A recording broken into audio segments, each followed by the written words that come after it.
Hello, I'm Sebastian Lucido, and welcome to 5 Minute Fresh Start. We're continuing our series this week on the Holy Spirit. I'm going to start in John chapter 20. This is where Jesus is coming out of the tomb. He's come out of the tomb. So Mary engages two angels, verse 12. And she saw two angels in white sitting, one at the head, the other at the feet, where the body of Jesus was laying. Then they said to her, "Woman, why are you weeping?" She said to them, "Because they have taken away my Lord, and I do not know where they have laid him." Now when she said this, she turned around and saw Jesus standing there, did not know it was Jesus. Jesus said to her, "Woman, why are you weeping? Whom are you seeking?"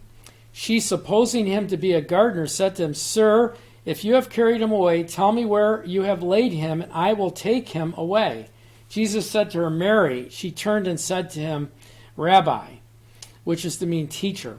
Jesus said to her, "Do not cling to me, for I have not yet ascended to my Father, but go to my brethren and say to them, I'm ascending to my Father and your Father, to my God and your God." Mary Magdalene came and told the disciples that she had seen the Lord and he had spoken these things to her. So there's a break in time.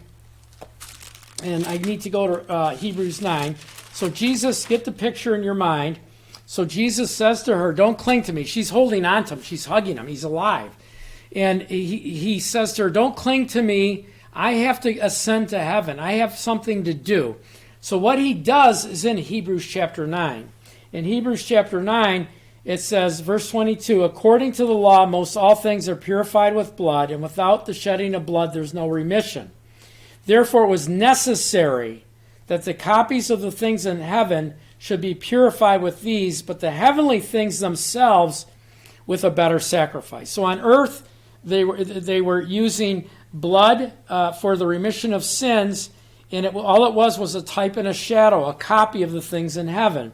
But in heaven itself, it had to be a better sacrifice, and that sacrifice was Jesus. Verse 24, "For Christ has not entered the holy place made with hands," in other words, the tabernacle on earth, "which are a copy of the true, but Jesus went into heaven itself," to appear in the presence of God for us. So, just look at what it's saying there.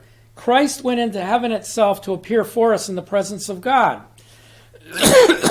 Not that he should offer himself often, as the high priest enters the most holy every year with another's blood.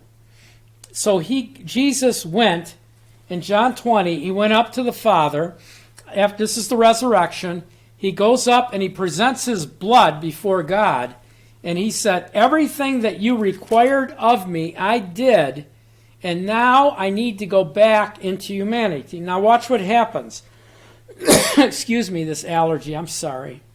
Verse 19, "Then the same day at evening, being the first day of the week." So the same day, this would be Sunday because it's Gentile language, the first day of the week. "When the doors were shut, where the disciples were assembled for fear of the Jews, Jesus came and stood in their midst and said to them, 'Peace be with you.' When he had said this, he showed them his hands and his side. Then the disciples were glad when they saw him. So Jesus said to them again, 'Peace to you. As the Father sent me, I send you.'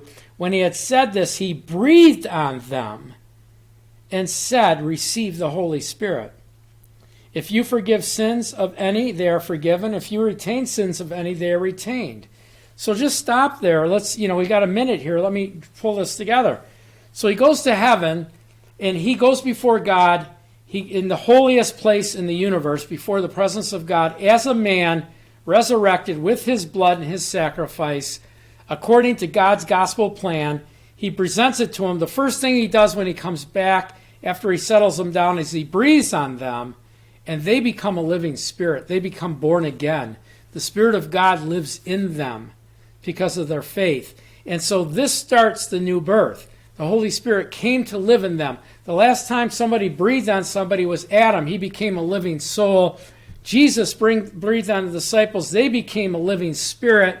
And then our faith in that gospel plan makes us a living spirit, and the Holy Spirit comes to live in us. God bless you. I pray God's peace upon you this day. I'll see you tomorrow for another 5 Minute Fresh Start. God bless you.